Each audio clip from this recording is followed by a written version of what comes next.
नमस्कार दोस्तों, स्वागत है आपका इस YouTube चैनल हिंदी पाठशाला में। और आज मैं उपस्थित हुई हूँ प्रत्यय भाग 2 के साथ। दोस्तों, प्रत्यय भाग 1 में हमने कुछ चीज़ें जो महत्वपूर्ण हैं उनके बारे में चर्चा कर ली हैं, जैसे कि प्रत्यय कहते किसे हैं, प्रत्यय के भेद कितने होते हैं, उनसे संबंधित कुछ प्रमुख उदाहरण जो कि हमारी परीक्षा में पूछे ही जाते हैं उन पर भी मैंने चर्चा की है। कुछ विशेष नियम जो कि कृत और तद्धित प्रत्यय के बारे में हैं उन पर भी हमने चर्चा की है। और कुछ प्रत्यय ऐसे जिसमें हमें कन्फ्यूज़न होता है उसके बारे में भी हमने चर्चा की है। तो बाकी प्रत्यय के जो नियम और बचते हैं उनके बारे में हम चर्चा आज करने वाले हैं इस वीडियो में। तो सबसे पहले आपको पहली वीडियो देखना अनिवार्य है। अगर आपने पहली वीडियो नहीं देखी है तो आपसे आग्रह है कि आप सबसे पहले मेरे चैनल पर जा कर के प्रत्यय भाग 1 के नाम से जो वीडियो है उसको देखिए, या फिर ऊपर आपको लिंक दे रही हूँ मैं, वहाँ से भी आप टैप करके इसे देख सकते हैं। तो सबसे पहले आपको ज़रूरी है कि प्रत्यय भाग 1 देखेंगे और उसके आगे आपको प्रत्यय भाग 2 देखने पर आसानी से समझ में आएगा। और हाँ, चैनल को सब्सक्राइब जरूर कर लीजिएगा ताकि ये प्रत्यय की जो कड़ी मेरी चल रही है इससे आप वंचित न रहें। चलिए शुरू करते हैं। देखिएगा, प्रत्यय तो ऐसा टॉपिक है दोस्तों जिसके बारे में अगर हमने जान लिया, एक बार पकड़ बना ली और आपने मेरी ये वीडियो अगर सारे भाग को अच्छे से देख लिया तो मेरा दावा है कि अब आपको प्रत्यय कभी भूलने का सवाल ही नहीं उठता कि आप प्रत्यय भूल जाएं। लेकिन कुछ ऐसे हुनर मैं बताने जा रही हूं आज आपको जिनके माध्यम से आप प्रत्यय पर बिल्कुल सिद्धहस्त हो जाएंगे, कमांड हो जाने वाली है आपकी। क्यों? क्योंकि परीक्षा में जिस तरह से प्रश्न पूछे जाते हैं मैंने बिल्कुल उस तरीके के एग्जाम्पल्स के साथ, उदाहरणों के साथ इस टॉपिक को समझाने का प्रयत्न किया है। क्योंकि उदाहरण तो जो जनरल होते हैं, जो नॉर्मल उदाहरण है वो आपकी पुस्तक में आपको मिल जाएंगे, लेकिन कहाँ विशेषता है, छात्र फंसते कहाँ हैं और अध्यापक एग्जामिनर्स प्रश्न किस हिसाब से पूछते हैं, इनके बारे में मैं यहाँ चर्चा करने वाली हूँ। चलिए शुरू करते हैं प्रत्यय का शेष भाग।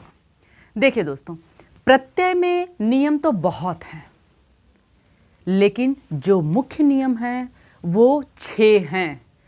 कौन कौन से प्रत्यय हैं? वो 6 प्रत्यय ऐसे हैं जिनके नियमों के बारे में और जिन प्रत्ययों के बारे में जानना हमारा अति आवश्यक है। और इन 6 प्रत्यय के माध्यम से ही आपकी बिल्कुल कमांड अच्छी हो जाने वाली है प्रत्यय पर। वो प्रत्यय कौन कौन से हैं, चलिए उनके बारे में चर्चा करते हैं। देखिएगा, ध्यान से बिल्कुल सुनिएगा। इक प्रत्यय, ए प्रत्यय, य प्रत्यय, ई प्रत्यय, आयन प्रत्यय और अ प्रत्यय, ये 6 प्रत्यय हैं जिनके बारे में मैंने चर्चा करी। और पूरा प्रत्यय का टॉपिक जो है इन्हीं के इर्द गिर्द घूमता है। इस 6 में से भी 3 और भी इंपॉर्टेंट हैं। कौन कौन से? इक, य और अ। ये 3 प्रत्यय अगर आपने बिल्कुल अच्छे से कंठस्थ कर लिया तो आपसे प्रत्यय में कभी चूक नहीं होगी। और किसी भी परीक्षा में कहीं भी प्रत्यय से संबंधित आपसे प्रश्न पूछा जाएगा, आप बता लेंगे, आपसे गलती नहीं होने वाली है। चलिए, तो मैंने इन 6 प्रत्ययों के बारे में चर्चा की है। अब इनसे संबंधित कुछ नियम मैं आपको बताती हूँ। नियम नंबर 1 देखिएगा। पहले ये जो 6 प्रत्ययों के बारे में मैंने चर्चा करी है, ये 6 के 6 प्रत्यय एक ही प्रकृति के हैं, एक प्रकृति के हैं, यानी एक से नियम इनमें लगते हैं। कैसे देखेगा? सबसे पहला नियम है कि ये प्रत्यय शब्द के पहले वर्ण में, शब्द के पहले वर्ण में जो स्वर आता है उसमें वृद्धि कर देते हैं। ध्यान दीजिएगा, शब्द के जो पहला वर्ण होता है उसमें जो स्वर आता है उसमें वृद्धि कर देते हैं। नियम नंबर 1। अब वृद्धि रूप होता क्या है, यहीं पे सबसे पहले मैं एक टेबल के माध्यम से आपको बता देती हूं कि वृद्धि रूप क्या होता है, किसका? स्वरों का। देखिएगा, अ, आ, इन दोनों का वृद्धि रूप होगा आ। ई, ई और ए, इन 3 स्वरों का वृद्धि रूप बनेगा ऐ। ऊ और ओ, इन तीनों स्वरों का वृद्धि रूप होगा औ, और री का वृद्धि रूप होगा अर। ये टेबल बिल्कुल आपको याद होनी चाहिए ताकि आपसे कहीं भी त्रुटि न हो। ध्यान से देखिएगा, स्क्रीन पे भी मैंने यहाँ पे डिस्प्ले कर दिया है, जहाँ से आप इसको नोट डाउन कर सकते हैं ताकि आपको कभी ये भूले नहीं। अगर इस पे आपने कमांड कर ली, इस टेबल को आपने अपने दिमाग में बैठा लिया, फिर आपसे कहीं भी त्रुटि होने का कोई प्रश्न ही नहीं उठता है। चलिए आगे बढ़ते हैं। नियम नंबर 2, यह प्रत्यय शब्द के अंतिम वर्ण को आधा कर देता है। ध्यान से सुनिएगा, यह प्रत्यय जो होता है वह शब्द जो होता है उसके अंतिम वर्ण को आधा कर देता है। एक तीसरा नियम देखिएगा। तीसरा नियम यह है कि जो अप्रत्यय है, अप्रत्यय शब्द के अंतिम वर्ण में आए हुए उ या ऊ यानी ह्रस्व उ या दीर्घ उ, इन दोनों को बदल करके क्या होता है, अव हो जाता है। ऊ या ऊ के स्थान पर अव हो जाता है, रूप बदल जाता है। ये 3 नियम बिल्कुल पकड़ के रखिएगा। क्या?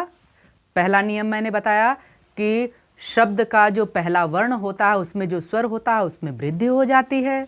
दूसरा नियम मैंने आपको बताया कि यह प्रत्यय शब्द के अंतिम वर्ण को आधा कर देता है। और तीसरा नियम मैंने बताया अप्रत्यय शब्द के अंतिम वर्ण में आए हुए उ या ऊ को बदल करके अव कर देता है। ये 3 नियम बिल्कुल अच्छे से समझिएगा। अब जितने ये 3 नियम मैंने चर्चा किया है उससे संबंधित आपको उदाहरण दे करके मैं समझाऊंगी और बिल्कुल अच्छे से आपको समझ में आ जाएगा कि किस प्रकार से मुझे पहचानना है और किस प्रकार से प्रत्यय को लगा करके नए शब्द बनाना है। चलिए एक उदाहरण देखिएगा जो कि मैं अ शब्द से संबंधित है बताऊंगी। देखिए शब्द है अध्यात्म जमा इक। इक प्रत्यय का है जो कि मैंने पहला बताया है इक। अध्यात्म जमा इक और इसका शब्द क्या बना, आध्यात्मिक। कैसे? ध्यान दीजिएगा, मैंने आपको बताया कि आपको क्या करना है, शब्द का पहला वर्ण जो है, शब्द का पहला वर्ण है वह वृद्धि हो जाएगा। अध्यात्म में पहला वर्ण क्या है, स्वर अ। अ का वृद्धि रूप क्या हो जाएगा, आ। शब्द क्या बन गया, आध्यात्मिक। देखा आपने? एक और उदाहरण देखिए।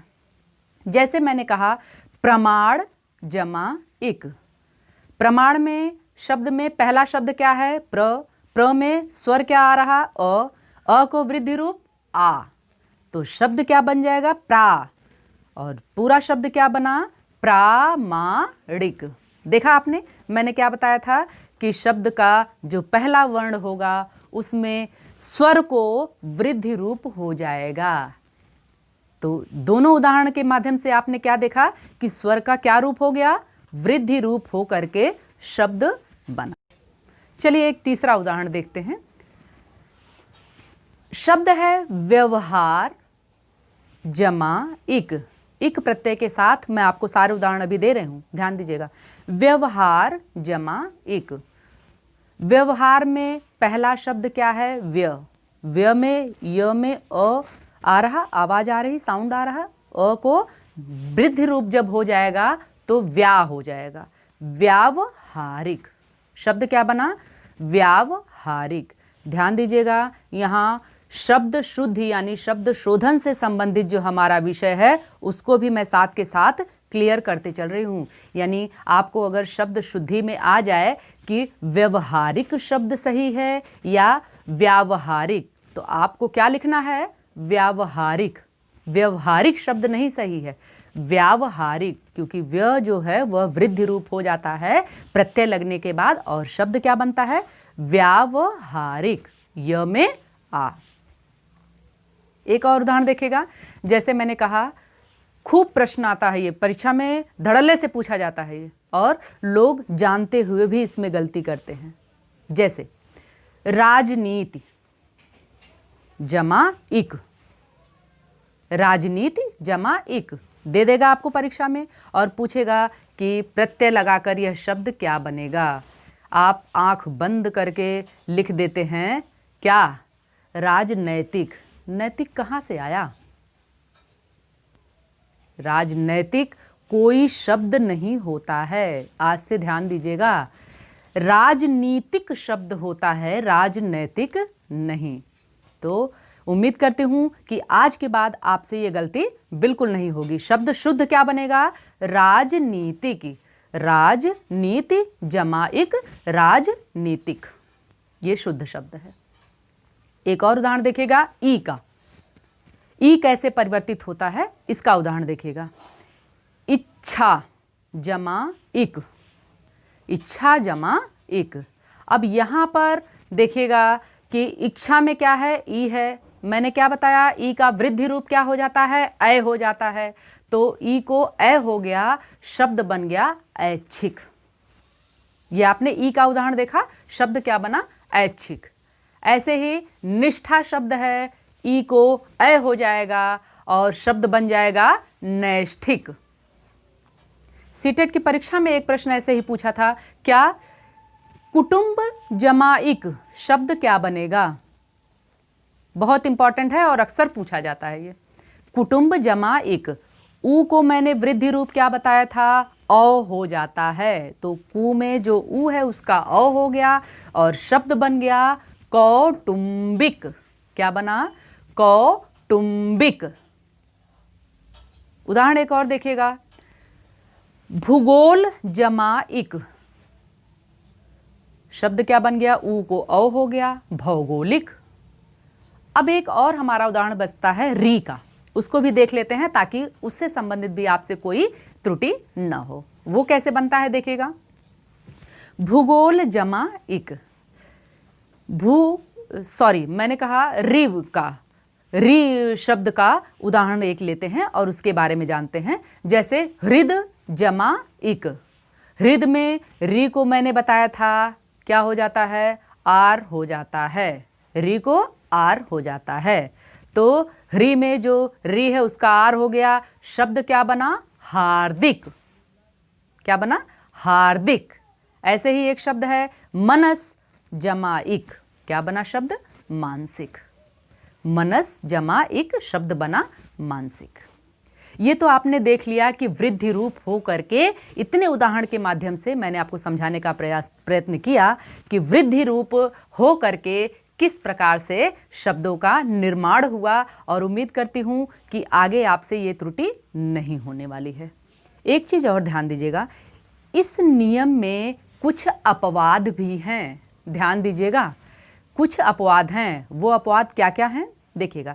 जैसे धनिक है, पथिक है, ये शब्द कुछ ऐसे हैं जो अपवाद के अंतर्गत आते हैं। जैसे मैंने नियम बताया है आपको कि पहला वर्ण जो होता है उसका जो स्वर होता है वह वृद्धि रूप हो जाता है, लेकिन आप कहेंगे कि धनिक और पथिक ऐसे शब्द हैं जिसमें तो वृद्धि रूप नहीं हो रहा है। धन जमाइक धनिक और पथ जमाइक पथिक। तो ध्यान दीजिएगा, ऐसे कुछ अपवाद मौजूद हैं, और ये हम कैसे जानेंगे? शब्द शुद्धि के माध्यम से। क्यों? क्योंकि धन शब्द में धन शब्द ही सार्थक शब्द है, धान शब्द नहीं, धन। पथ शब्द सार्थक है, तो मूल शब्द जो आएगा पथ और धन ही आएगा। एक प्रत्यय लगने के बाद वो पाथिक और ये धानिक नहीं बनेगा, शुद्ध रूप बनेगा पथिक और धनिक। तो ये ध्यान देने वाला है शब्द की कहाँ पर अपवाद है। तो कहीं कहीं अपवाद होता है, इसलिए आपको भ्रमित होने की जरा भी आवश्यकता नहीं है। चलिए आगे बढ़ें। आगे देखिए, जैसे मैंने कुछ अपवादों के बारे में आपको बताया है, इन अपवादों से संबंधित अगर आपसे कोई भी प्रश्न आता है तो आप बेझिझक वहां पर शब्द शुद्धि को अपने दिमाग में रखेंगे और वृद्धि रूप करना आवश्यक वहां नहीं होता है। हर नियम के साथ कुछ न कुछ अपवाद जुड़े होते हैं। तो उम्मीद करती हूं कि इतना आपको इस वीडियो में बिल्कुल अच्छे से समझ में आया होगा। एक प्रत्यय के बारे में आपने अच्छे से जाना होगा और आपको बिल्कुल अच्छे से समझ में आया होगा। तो वीडियो आपको कैसी लगी कमेंट करके मुझे ज़रूर बताइएगा। चैनल को सब्सक्राइब करना, वीडियो को लाइक करना बिल्कुल नहीं भूलिएगा। और ये वीडियो देखने के लिए आपका बहुत बहुत धन्यवाद। मिलते हैं अगली वीडियो में। Bye bye.